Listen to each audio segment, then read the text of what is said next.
Welcome back to Sacred Web Connections. I'm your host, Dara Bracamonte. We have a special guest today, a great friend of mine, Kim Cobb. Kim is calling from Sulphur Springs, Texas.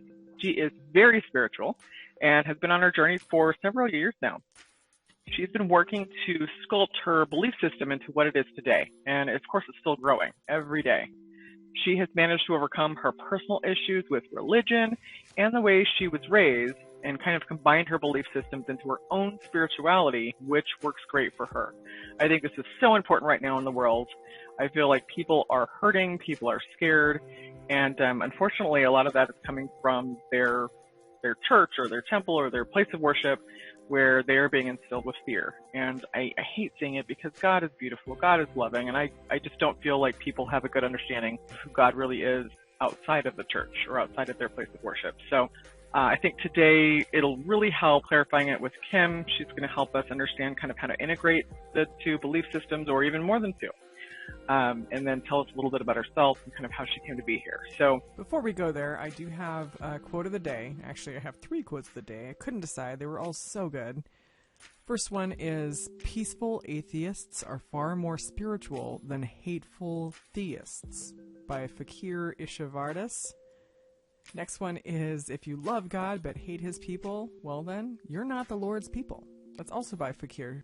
And then the last one is, spirituality is not taking shelter under religions or prophets, but making deep union with God that exists in every heart. That's Amit Ray, Walking the Path of Compassion. First, Kim, will you tell us just a little bit about yourself, like where you grew up and what religious system you were raised in? Absolutely. I grew up in East Texas, and a very small town. For the most part, everyone knows everyone. So the minute that you do anything out of the norm, everybody knows.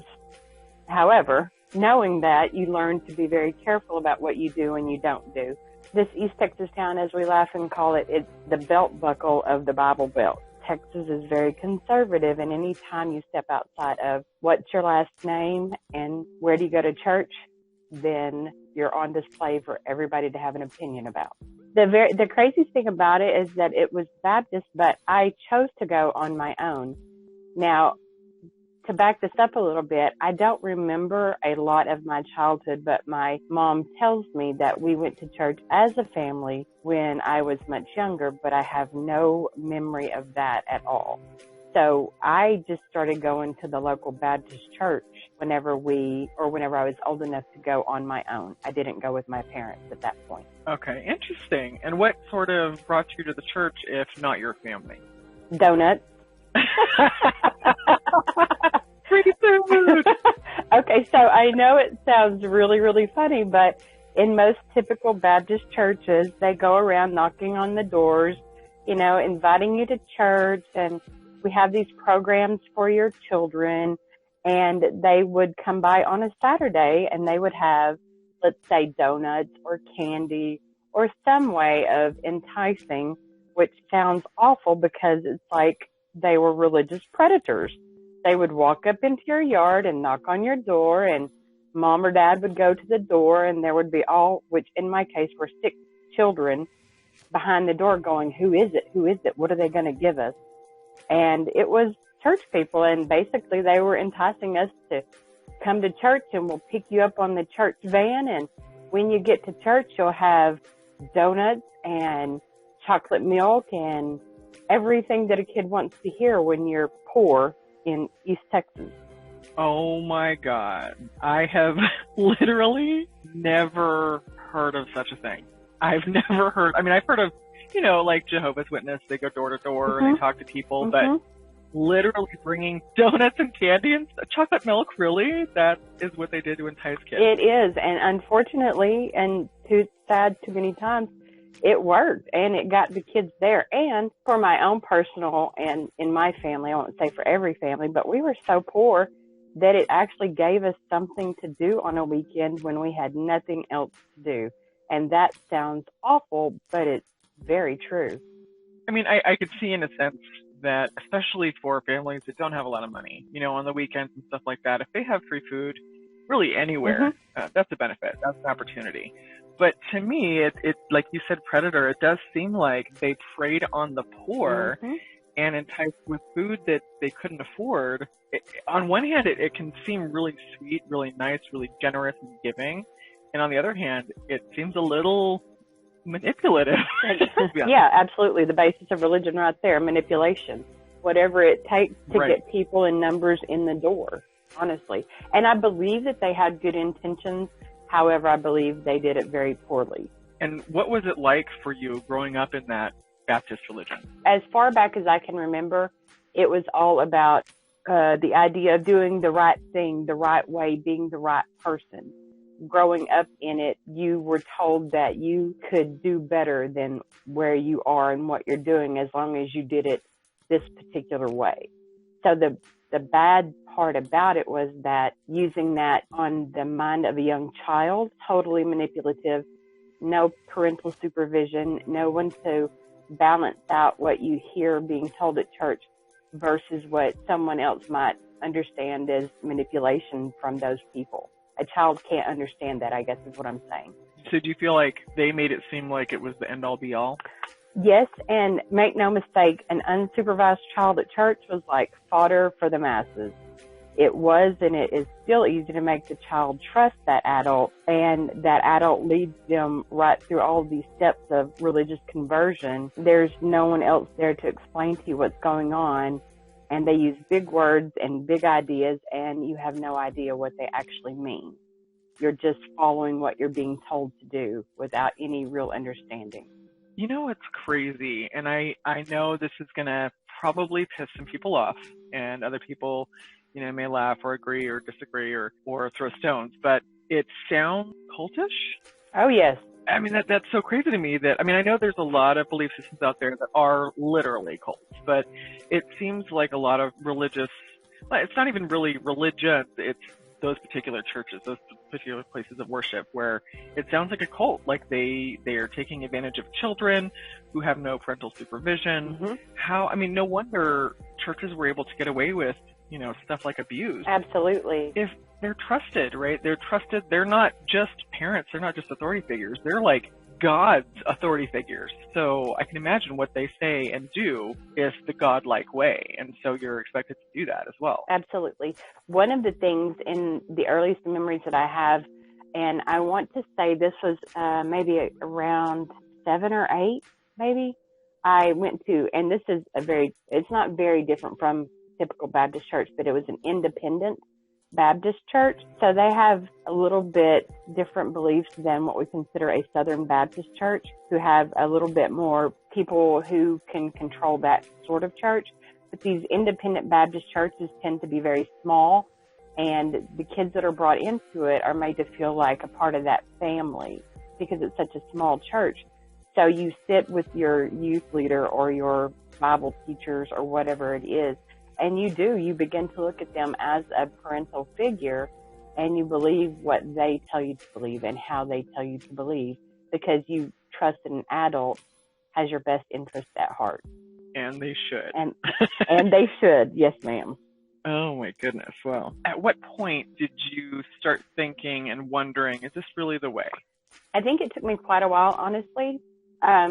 When I was 12, I was at a different church by that time. And of course, I had a lot more knowledge under my belt, still going for the same reasons. My friends went to church, and because they were doing it, then obviously I should do it. But back to the independent Baptist church when I was so young, the only concept they gave me was that I was going to hell, and hell was eternal separation from this good guy in the sky kind of ideology. So I was scared. I walked the aisle, quote unquote, at 8 years old, doing something I had no concept of. Well, obviously years later, I felt the need to do it again at, let's say, 12. I want to say it was about 12. I walked the aisle again and asked the pastor for forgiveness for all my sins, and obviously meaning, you know, that I was asking to God, but he was the quote unquote intercessor for me, as if I couldn't talk to God myself, which is something they don't tell you right off. I knew then if I kept walking the aisle that something wasn't right, but I didn't know what it was. There was still a part of me that didn't seem to get it, to understand it. I didn't identify with it in the way that I saw my other friends doing. And also those friends had their families at church. So they were doing it en masse, for lack of a better word. Their whole family was this way. So it made more sense for me to want to be like their whole family, considering that mine didn't even come to church. Just out of curiosity, did they make you feel like they were the only ones who can talk to God?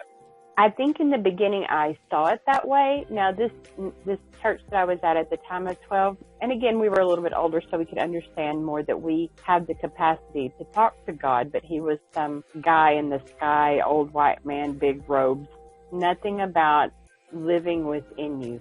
And even the Bible tells us that the kingdom of God is within you. Like, you don't understand that at 12. You don't understand that what you keep looking for on the outside of you is actually on the inside of you this whole time. But yes, they definitely made it seem as if they were the ones who were going to intercede on our behalf, I guess, at that time. Got it. So they were like the messengers. Yes, that we should trust what they had to say because they knew what God wanted for us. I mean, at that point, they can say anything. And of course, the super followers are going to believe whatever they say. Absolutely. And to do so, you would be considered different than anyone else in your youth group. And that's one of the last things that you want at that age and time of your life, is to be considered different. Your whole ideology at that time of your life is fitting in, being one of the group, one of the crowd, feeling normal, like everybody else must, air quote, feel. Right. And 12 years old, too, we think we know everything. Oh, absolutely. It's like sixth grade. Right. Absolutely. In what ways did your religion and church affect you in negative ways?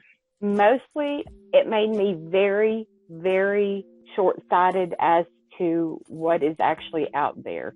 It became the end-all, be-all of what, to me, religion, and that's the word I use at this time, what religion was supposed to be. It kept me focused on this one thing again outside of myself.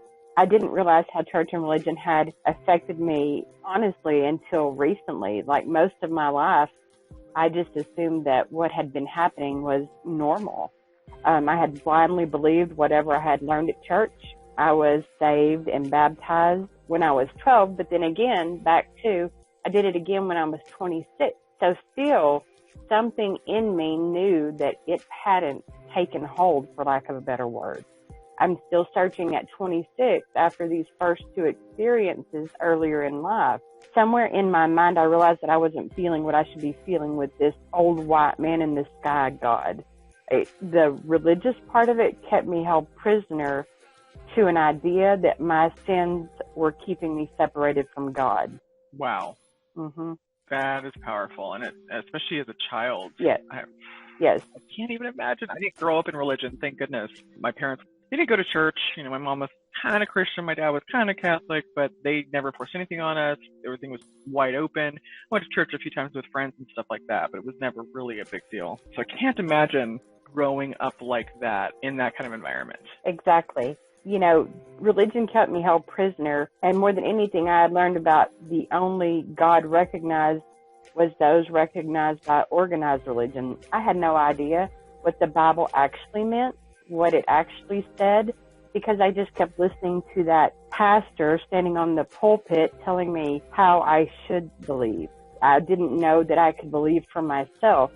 And at 26, when I began questioning this God, I was still only given the pat answer, that you'll feel it, or just give it some time, be still, pray to God, he'll fix it. No one was willing to step out on a limb and say, maybe you should read and learn more about these questions that you're having. Brainwashed would be an appropriate understanding, I think, to me, of what was happening. Mm-hmm. The times between going to church, so when you were 12 you went, and then at some point you stopped, and then later on you came back at 22. In between those years, what did you feel? Did you feel guilt for not going and walking down the aisle and asking for forgiveness? I won't say I left, because I even went to a Baptist college. So even after I went through that 12-year-old stage and just kept going because it seemed like that was what I was supposed to do, I went to a Baptist school here in East Texas. I stuck with it even to the time that I met my husband then. And really never walked away from it in light of the fact that I took a step away from it physically, but in my heart, I had already started that detaching process. I never feel like I actually left from it until this time in my life when I realized there was more about spirituality that I needed to seek than religion. And all I had known up to now was religion and rules and dogma and control and good or bad, evil or holy, those kinds of things. Now, since you've been out on your own and sort of building your own spirituality, have you felt God? Oh, yes. And thank God above that I have, or I would be sad, I think, depressed, miserable. To lead up to this, I had gone through a really bad marriage. And in this marriage, this man that I had married had become a pastor. This thing in my life that I didn't even wholeheartedly have a good hold on, a good concept of, now I'm married to, literally. And we were 21 and 22 when we married. And of course, doing the very biblical wife thing, I followed him in his ideology of church, Sunday morning, Sunday night, Wednesday night. And I knew there was a problem when I decided one Sunday night I didn't want to go to church. And he actually got so mad that he picked up a TV and threw it across the room because I was being a disobedient wife. Ooh. So at that point, I realized that his God and my God might not be the same God. I'm not sure what he was doing, but my God wasn't throwing TVs. Right. So that's when, honestly, the break began to happen, not only in my marriage, of course, but with my understanding if that was God, I wanted no part of that. I stayed in the marriage because I had children and I wasn't willing to walk away, which was a big mistake. That's a whole different subject for another day. However, in that time, there were the beautiful things about, I don't want to hate on religion, but there were beautiful things about it because I did become an ordained Methodist minister myself. Beautiful thing about Methodists is that they allow their women to preach, so we're not under the same dogma of women should be seen and not heard, which even in the Bible, you'll find that, which is awful, but it's in there. It offered me the opportunity for my passion, which is learning. And I actually began at that point to read the Bible for my own learning and understanding and wisdom and guidance. So there are very beautiful things about religion. And at that point, it became spirituality. I got out of what someone was telling me to control me and finding those stories and scriptures and parables and things that meant something to me in my heart. That is when I began yearning and striving for something that wasn't just outside of me anymore, but inside me. Amazing. That is a huge step. I mean, at any age, really. Now that you're talking about it, I have a coworker that was in her 70s, and we were talking one day, and I was talking about a book I was reading called Conversations with God, which you know. Yes. You know very well. Neil Donald Walsh. Yes. Amazing series. I recommend it for anybody who has questions about their own religion or spiritual beliefs. Sure. Or even if you don't, it's super interesting. But this poor woman, she had been raised super religious her whole life. And, part of it was great for her. It helped her believe in something bigger than her. But as I was talking about this book and some of the concepts in it, she was really confused, and she thought there's no way in hell, pun intended, there's no way in hell that this can be true. And I said, you know what? Take my series with you, take it home, read through them, and then come back and talk to me. I said, even if you read things that you don't believe, that's okay, because it's going to help you solidify your own beliefs. If you don't believe it, great. If you do, fine. So she came back a couple weeks later, and she was crying. She was bawling. And she said, I just want to thank you for introducing me to another way of thinking. She said, I had no idea, and it sounds silly, but she said, I had no idea that there were other belief systems out there that didn't have so many rules and controlled by fear. She said, I've been afraid my whole life to do anything. I've been afraid to live because I'm afraid it's considered a sin. I'm afraid of going to hell. So she was totally brainwashed. I mean, and she's in her 70s. But thank God, at least now she has a little bit of time to kind of find her own thing, find her own beliefs. But that's just crazy to me. Poor thing. And it's not all religions, and it's not all churches or, places of worship. I totally understand that. And I think there's a lot of good that comes with it too, with the right intentions. But with that being said, did you have positive experiences in the church? Do you feel like you took some positive things away from that experience? Absolutely. One of the greatest things that I realized from being in the church was that I was really good at leading. I was really good at being able to communicate with other people, and especially teenagers.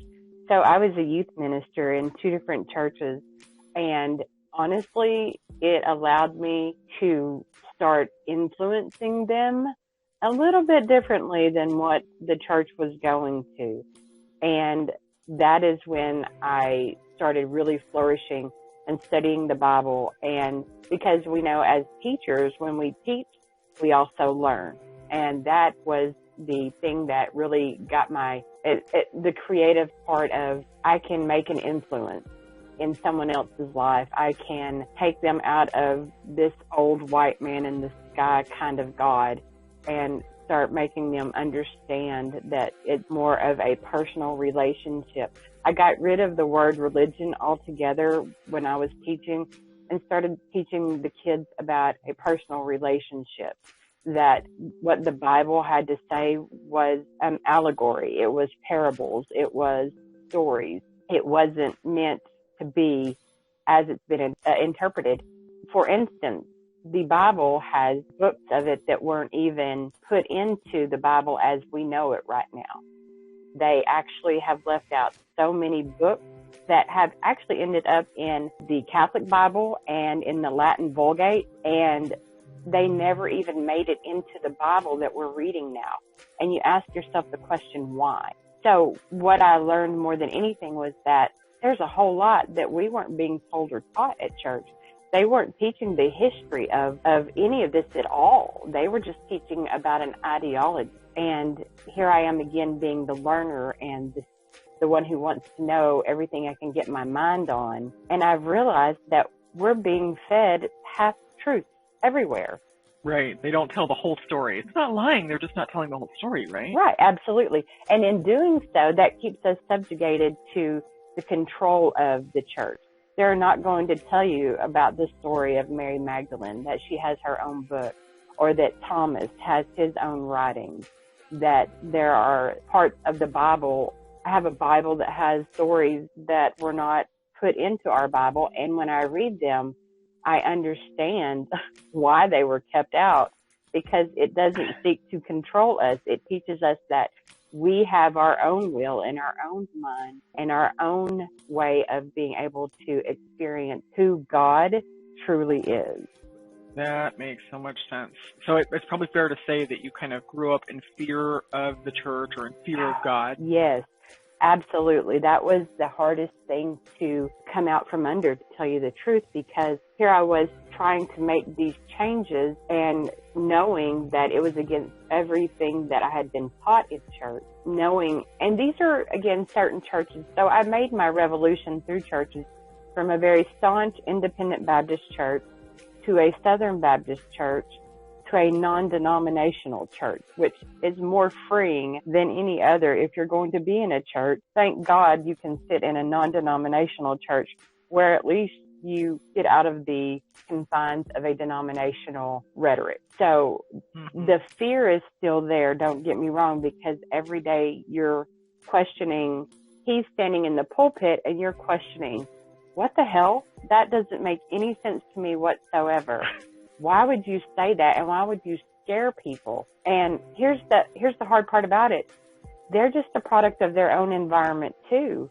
They've been brought up believing this, and therefore they're teaching this because, holy shit, they believe it. They actually believe this, and they're not questioning any of what they're telling to anybody else. So fear, yeah, big, huge, all the time, questioning. Why am I doing this? Am I doing this right? Am I doing it wrong? Why don't I feel like this is right for me, this church? It's so weird for me to think of growing up in fear of God because I didn't have any belief system. I've only experienced my own relationship with God, with the universe, with source, whatever you want to call it. And all I've ever experienced is pure love, unconditional love, no judgments. I've never believed in sin, never believed in the devil or anything like that. So I feel super grateful and blessed. But I also know that I had my own struggles that I had to get through to get to soul search for my own spiritual beliefs. I think that it is part of your path, for sure, obviously. Mm-hmm. You going through that and other people that have gone through that with fearing God their whole lives and coming out the other side where they found their own true religion and their own true spirituality, I think that's a blessing. I think that you had to get through the junk to get to the real God. How do you feel about that? I've taken so much time to unlearn church.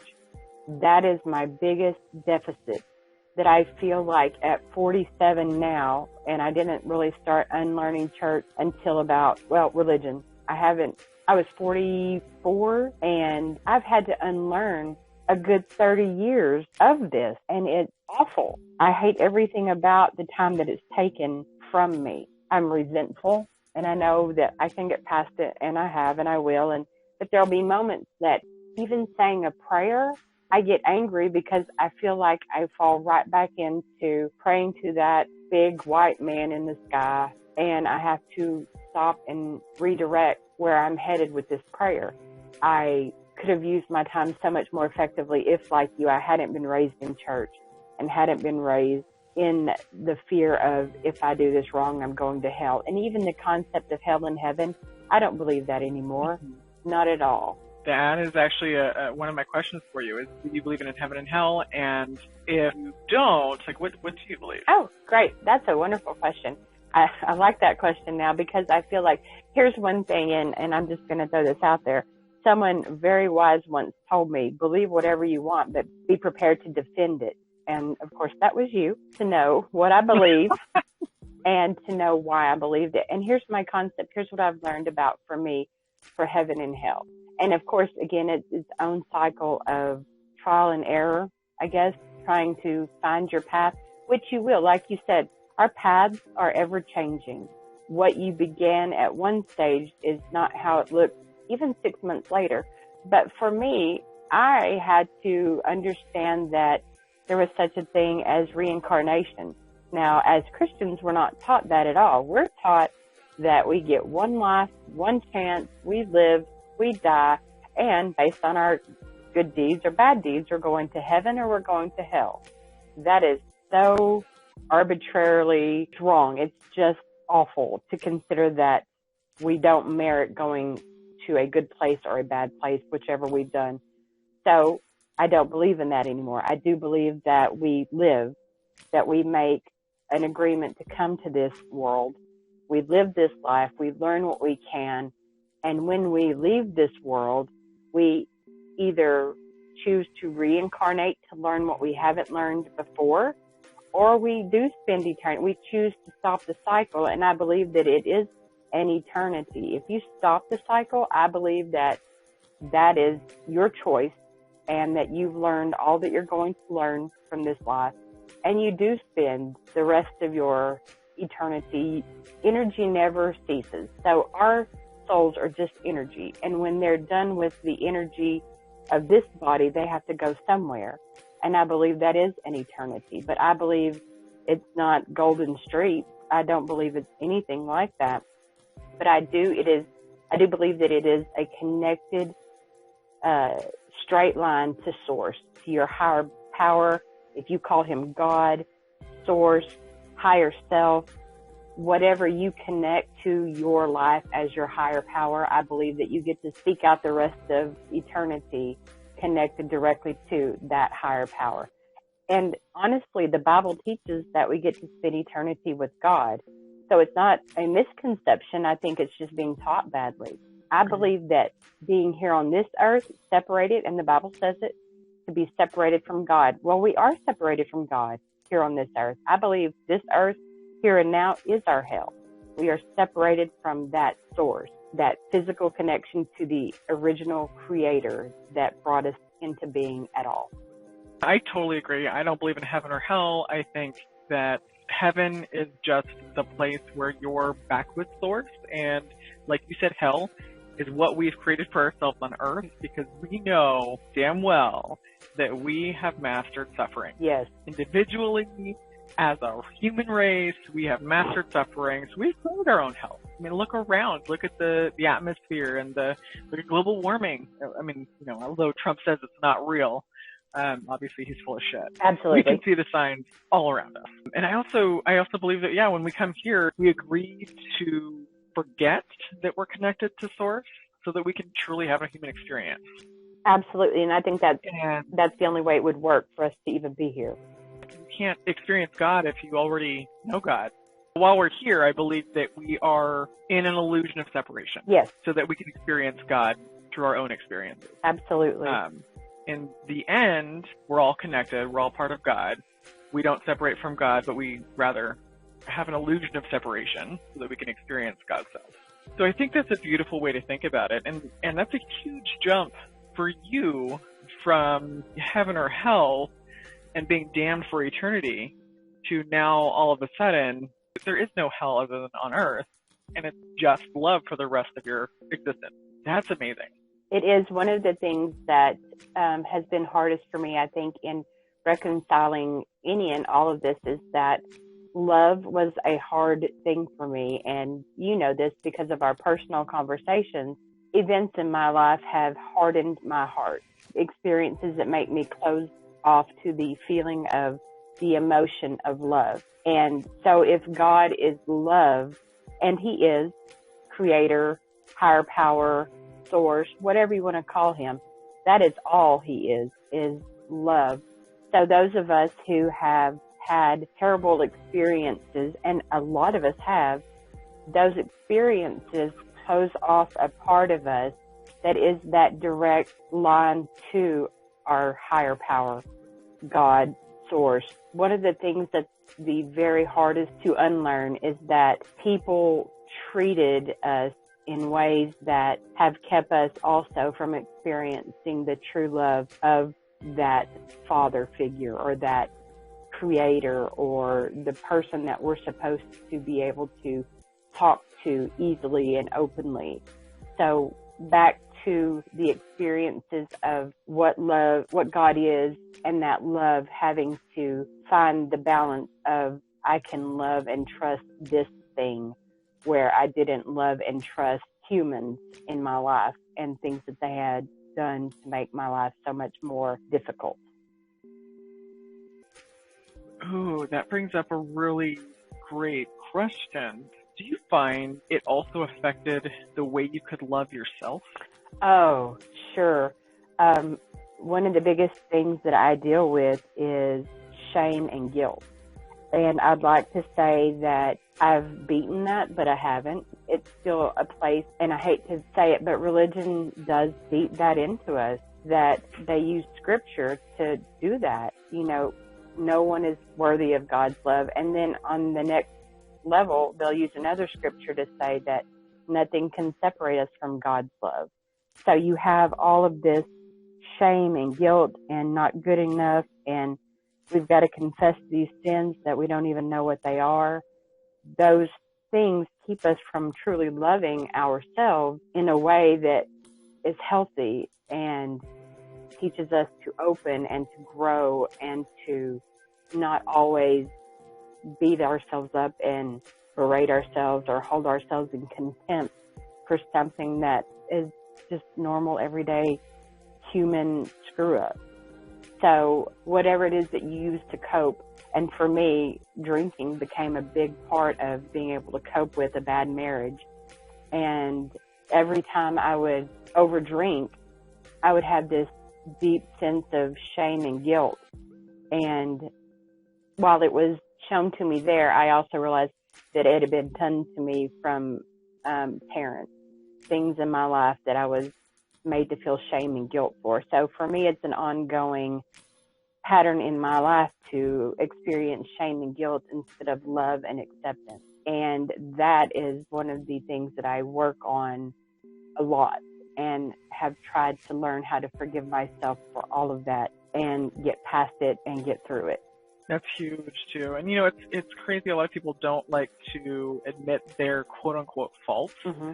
but it's what makes us human. We are all human. We've all made mistakes. We all, at some point or other, have experienced issues with self-worth. Yes.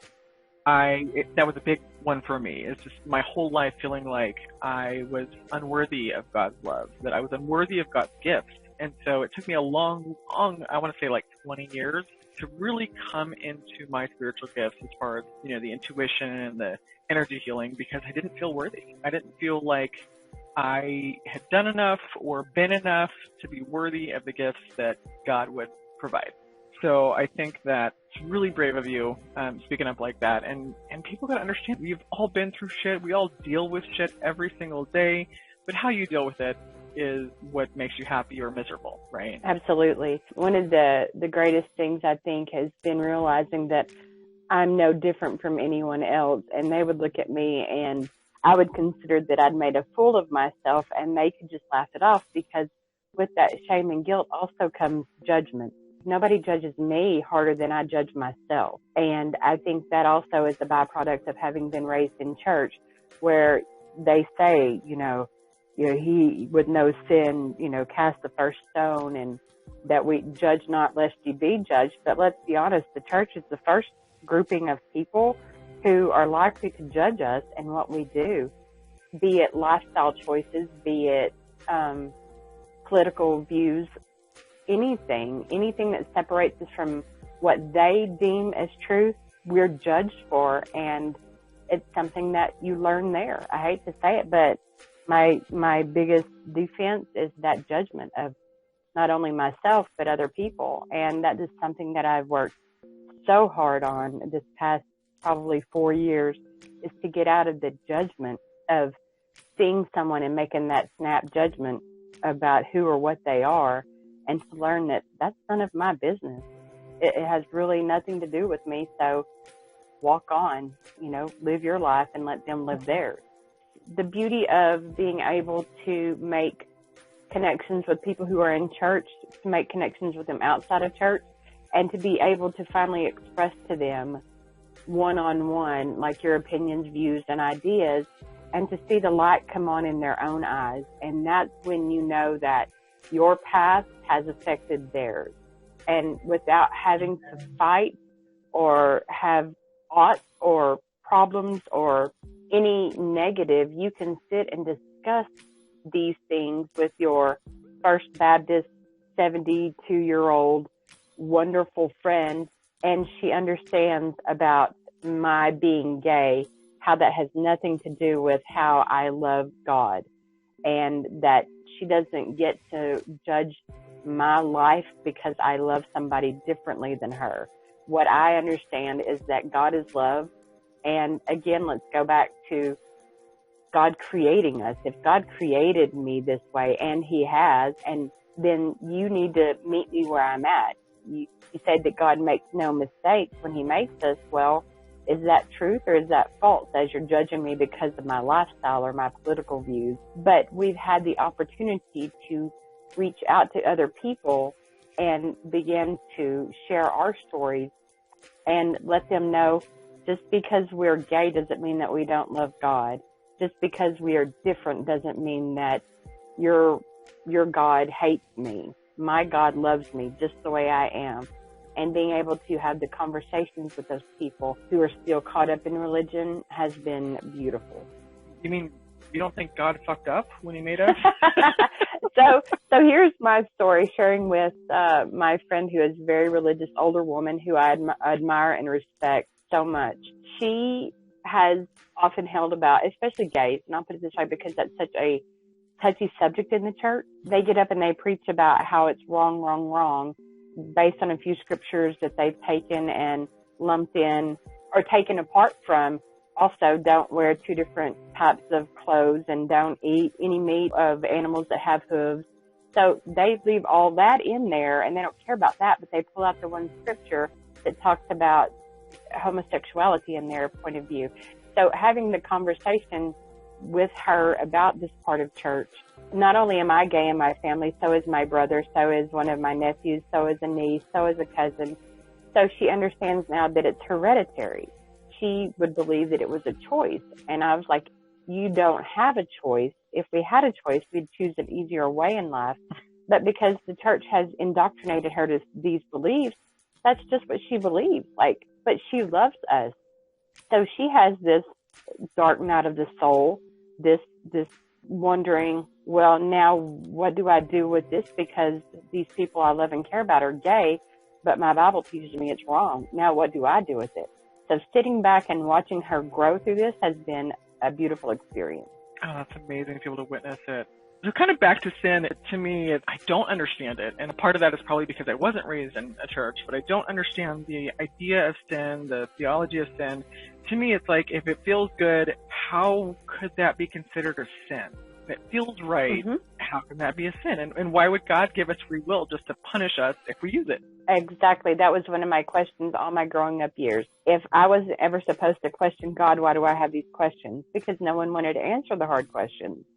So what I've learned for myself, and this is what I would give to anybody who was struggling with the idea of what sin is different for everybody, but it's not even sin. It's just degrees of what is right for you or what is wrong for you. I would never call it sin. What is right for me is being married to a woman. That's not right for everybody, although that is my right. It is their wrong. So there's, to me, no sin. It's just what is right for you and what is wrong for you. And it's not even right or wrong. It's, to have a light, you have to have a dark. Everything has to have a polarity. Balance is the key point of this whole universe. We have to have that polarity of light and dark, in and out, up and down. Those things have to be, because you have to have the opposite. That's the balance of everything. So to say good and evil, you could call it that, but if someone wants to go out and drink and get drunk and live that way every day, that's not right for me, but for them, it's fine. So this is a personal choice. So sin, as taught by the church, is only in conformity to what they deem is right or wrong. And you can't say what is right or wrong for the masses, although that's what church has done. That's like sex before marriage. You know, marriage is a human construct. It's not a God construct. God didn't say two people should get married and should sign a contract saying that they're going to be together forever, although it may say something like that in the Bible, but we all know it's not a God construct. That's not a spiritual construct. That's not something that energy says, you know what, I want you to sign this contract. So how could it possibly be wrong? You know, it's wrong in the eyes of the churches and the religions that want to say you should do this and do that and live the way that I say you should live, and that's how you get closer to God. Or, you know, the higher you have your hair, the closer you are to God, or whatever. I'm living in Utah, so bear with me. It's just really interesting to me, and it's sad that people live in so much fear every day when there's so much beauty and so much joy and so much fucking crazy shit you can experience with God. One of the things that struck me one day, I was prompted to get up out of bed and just go write. It's the first time I've ever done anything like that. And I wrote basically what we talked about at the beginning of this podcast about how I ended up in church altogether. But I realized that it took me leaving church to find God. I had to leave the church to find God for myself. And even the Bible talks about, and this is why the Bible is my holy text. And that's a beautiful thing. I think that everyone should have a holy text, a sacred text, be it the Quran, be it any of the holy books, Tao Te Ching, the Bible, anything that speaks to your soul and gives you instruction and hope. The Bible talks about, I've come so that you can have freedom. So the Bible tells us all of these things, but it's the way that it's taught. You know, I have come that you may have life and have it to the fullest. What do you think life means to the fullest? Well, the church isn't going to tell you that you can do all the things that you want, like you were talking about sin. If it feels good and you're doing it, isn't that life to the fullest? So even the words of the Bible have been taken and twisted so that they can subvert and keep people into this cookie cutter, this is the way it's supposed to be because we say so. As we say in history, the people who win the wars write the history book. Well, obviously we know that Christianity came along And because they've changed the worldview, you know, they came along and killed so many people in the name of God. They've written the book, and the book that they've written is a farce. It's not even interpreted correctly. The original Hebrew has been so skewed that when we say Father, Son, and Holy Spirit, you're thinking it's three aspects, three masculine aspects of God. But the Father and the Son, the Holy Spirit was actually feminine. And in the original Hebrew, it was considered Father, Mother, Son. But the Bible doesn't teach you that. No one in church is going to teach you that Holy Spirit, that Shekinah, is a female aspect. It is the Father, the Son, and the Mother, unifying the idea of God the Father, God the Mother, and the offspring, the Son. Holy shit. You just gave me chills, dude. When you were talking about that being a female aspect, and look at where we're at now, where the feminine energy is finally coming forward and bringing everybody along with it. Absolutely. But we should have had it all along. I mean, if we understood that, we should have had it all along. Yes, because the interpretation of the Bible, how can you believe something that was interpreted so badly? How can you stake your whole life and your whole belief and everything inside of you is built on this Bible being the truth, and you find out that it's been interpreted so poorly from the original meaning that it was given in Hebrew? It is so crazy. And that is where, for me as a learner, I finally was able to walk away with peace. I can leave walking away from this Bible and see it as a story because it wasn't even written well. Imagine if fairy tales were written the way that they were, so that we have to depend on the man to come along and take care of us, to rescue us. All these things, Cinderella, Snow White, all of these things that we have put into fairy tales, well, the Bible has done the same thing. It's a fairy tale that comes along and God rescues us from ourselves. That is bullshit. Totally agree with you there. I also have to tell you that your comment about you had to leave church to find God really hit my heart. That is amazing to hear, that the church and religion are not the end-all be-all, that there's many other ways out there and many other ways that actually could help you find a lot more happiness and a lot less fear. Absolutely. And I do have to say, I just posted something the other day on Facebook that made me crack up. And it was chivalry isn't dead. It's just lesbian now. Yes, Chris and I were talking about that just a while ago.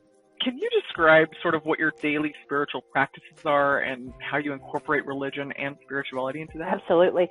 So my spiritual path had to start slow because I wasn't easily able to walk out of the church without the guilt and the shame. So I wasn't ready to walk away from the traditional old white man in the sky God. I felt such an intense guilt about disowning God that I had to do it slowly. And that happens as, you know, some of us call it the dark night of the soul, like this thing. What was it that prompted me to be able to walk away from what I'd always known? And you mentioned it earlier, Neil Donald Walsh in his conversations with God. He was just a Christian that was tired of living through the hell that he was living through. And he started questioning God, and oh my God, God started answering. And his conversations were literal conversations that he had with God that he recorded. So I had to walk away by degrees to get where I am now. I would say that I had to start by listening to Neil Donald Walsh and everything that he had to say, because he's still primarily the Christian values, but putting a spin on the fact that God talks back. When did we finally start learning to hear God and not just to pray to God? When did we shut up long enough to get an answer from him? And that is what Neil Donald Walsh teaches us. And then I started listening to Wayne Dyer, and man, is he incredible. If you haven't listened to him or read his book, you're truly missing out, because this man loves God, but he also understands the truth of who God is. And then I went on to listening to Louise Hay. So for her, teaching us that everything that we need to know about what's wrong with us and our sicknesses and our diseases, a solution is found within us. So does Wayne Dyer. Wayne Dyer teaches us the same thing. So my daily spiritual practice began with listening to these people over and over and over again until I finally came to the fact that, oh, I actually have the spiritual practice that I should have had all along with being in church. So I would get up and I would listen to these guys, and I would come to my, as I call it, my sacred space. I light my candles. I light incense. I put on meditation music for 45 minutes to an hour, and I try and close out the world. The beautiful thing, I listen to Dr. Joe Dispenza all the time. He's talking about the mind, and he says, if you sit down in meditation and you don't get up differently than when you sat down, you haven't made the changes. You haven't done the work. So each time you sit in meditation, you should leave it a little bit differently than when you sat down in it. So I meditate, and I won't say I pray, but I make petitions to the universe, and it begins by just being thankful. Just the things that you taught me. I love you, I love you, I love you. Thank you, thank you, thank you. Forgive me, forgive me, forgive me. And I'm sorry, I'm sorry, I'm sorry. Those things started building to where now I sit, I do the meditation, I come out of meditation, I pull a tarot card. I want to see, my divination tools I want to work with. And then for me, it's also yoga and exercise. I believe that a part of a spiritual practice also needs to bleed into your physical life as well. I believe you take care of your mental, spiritual, emotional, physical, all together. Holistically. Yes, ma'am. Beautiful. When you do meditate, for you, what is the difference between meditation and prayer? Meditation is a time for me to just be quiet. Don't pray and ask the universe anything. Be still. In meditation, you get many more images than words. So I try and be quiet at that time and see what the universe has to show me. Now, my difference in prayer really comes to prayers and petitions. Because I have such a hard time, quote unquote, praying, because it's still a part of me that is resentful to that old man, white man in the sky god. I have the petitions that I call them petitions rather than prayers. I give them to the universe, to that higher consciousness of myself. I believe that within me is God. So when I make my prayers or my petitions, I give them to as I call them, my spirit team, my goddess, guardians, guides, and gods. That's what I call them. They're my spirit team. They're the people. Some people it's ancestors. Some people it's angels. Look, however you see it is right for you. And that's the beauty of spirituality. Whatever is right for you is right. Don't question it. Don't second guess it. It's right for you. Right. May not be right for anybody else, but that doesn't matter. That's absolutely right. That's what somebody asked me recently. Well, I talk to God all the time, but how can I hear God? Mm-hmm. Be quiet. Shut up. Meditate. Yes, shut the hell up. I mean, it's a lot easier said than done. It does take practice, just like anything else, if you want to get good at it. But if you want to hear God, meditate. Yes. And meditate doesn't mean you have to lay down and listen to music, and sit in a comfortable position or lotus position. You don't have to do any of that. Do whatever works for you. If you need to go and take a walk in nature to quiet your mind, do that. That's your meditation. And don't expect anything. Just listen. Yes, absolutely. One of the things that I forgot is with people who, like, you can be gardening and meditate. Anything that takes your mind out of or off of your everyday problems or issues or concerns, any of that is what meditation is. And you're right, it doesn't have to be listening to music. This is what I do. I get on the elliptical or the treadmill at the gym for an hour. That is I do it then also. I use that time to focus on, to meditate on the things that I want in my life. I put the thought before the action. So if I want something in my life, I meditate on it. I create the action of it having happened before it actually happens. And you know what? The universe only has one answer, and it's always yes. So if you're meditating on something, the universe says, of course I'll give it to you, but what is it? Show me what it is. And in that prayer or meditation petition, that's when you're creating your reality. That's the time that I use to create what I want my reality to look like. Yeah, we need to do another podcast on that. Yes. By the way. Yes, we do. We absolutely do. That's where Joe Dispenza comes in all over the place for me. Right. Right. And it's funny that you mentioned gardening too, because 2 days ago I met up with a friend that I haven't seen in probably, 7 years. And she just wrote a book called Soul Gardening. Oh, wow.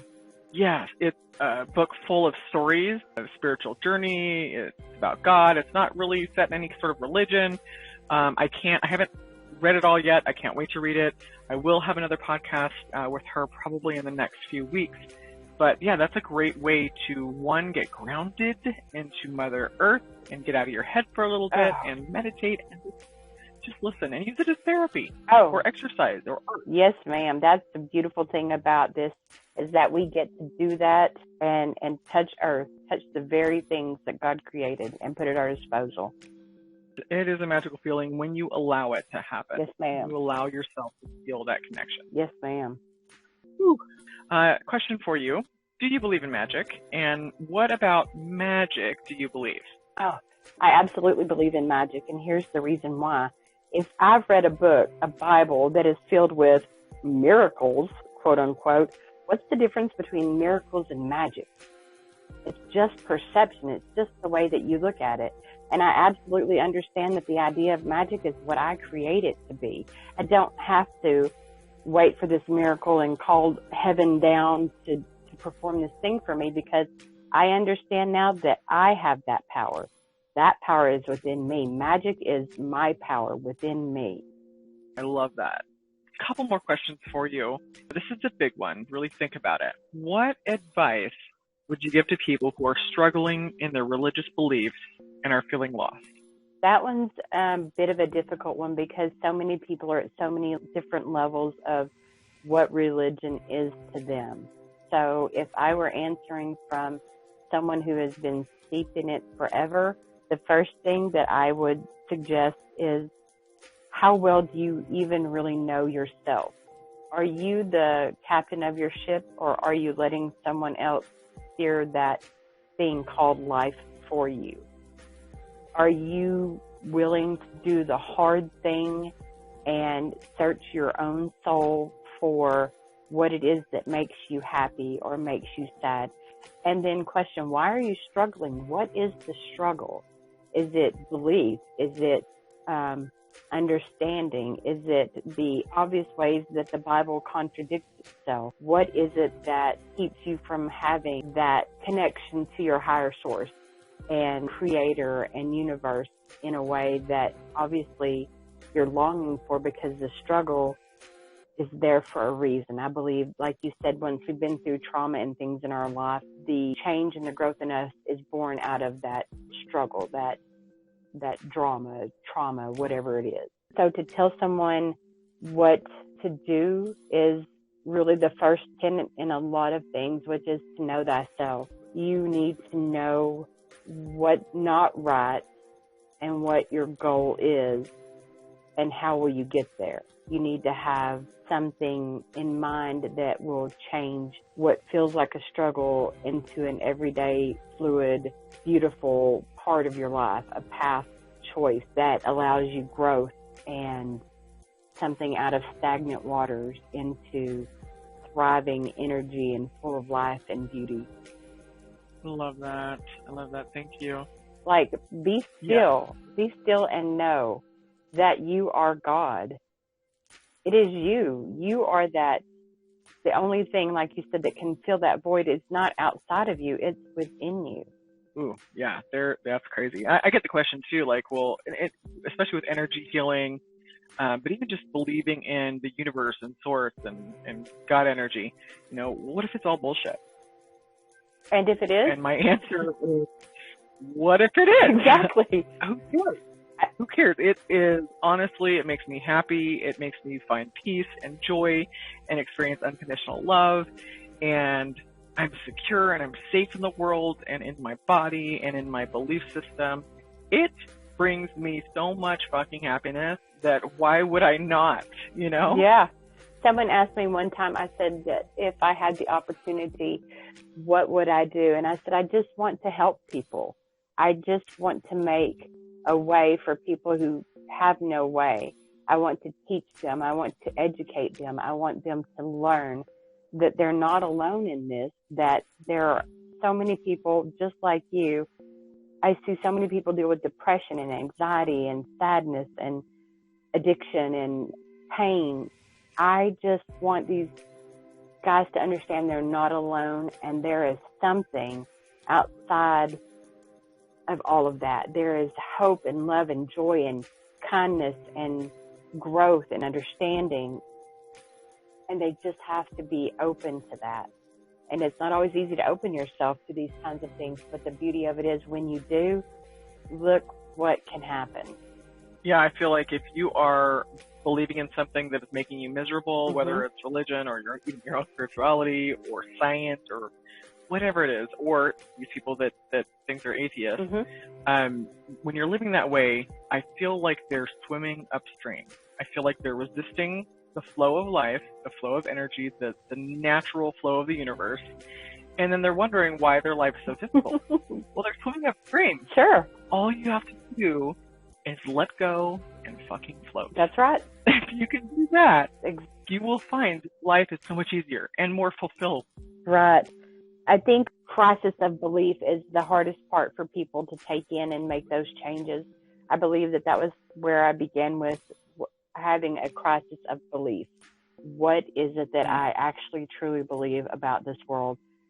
Take everybody else outside of it. What do I actually believe? And what does it look like for me? So that might be different for everybody, especially those ones who don't have a spiritual practice or they don't have any spiritual direction at all. What do I actually believe about this whole plane of existence? Right. That is huge. Is there anything else that you want to share with us? You know, more than anything, I think the only thing that I would share with anybody is read the Bible. If that's still your sacred text, take time to actually examine the words and feel what they have to say. Don't just read them. If you're going to be stuck in the idea that religion is the way, start reading the Bible or whatever your sacred text is from a way that is personal and not just words on paper, 2,000 years ago. Make it a living, breathing idea for today and see if it still holds the same truth for you. If it does, then find out why. And if it doesn't, then find out what does. More than anything, religion has taken so many years of my life and the ability. I wouldn't trade it now because of what I've learned from it, but it's been such an uphill battle. Do it now before you waste any more time. The one thing that I feel like I've done, and I tell people all the time, I'm 47. Imagine if I had learned this 20 years ago, like you were talking about earlier. It took you 20 years to step into those gifts that were given to you. I don't want to keep doing that. And I would say that for other people too, find out now. Don't waste any more time. If you're struggling in your beliefs, find out why you're struggling with those beliefs. Well said. Yes, I think it's time. I feel like people are feeling it. People are feeling a pull that there's more out there, that something's missing in their life. And I feel like what's missing is their relationship with themselves and their relationship with God or source or energy. Sure. There's so much more out there. And I think it's time for people to really ask themselves what their beliefs are. Sure. Absolutely. And not just what they are, but why. Am I believing this because I've been brainwashed? Do I believe this because it's been instilled from my parents my whole life? Do I believe this because, I went to a religious college?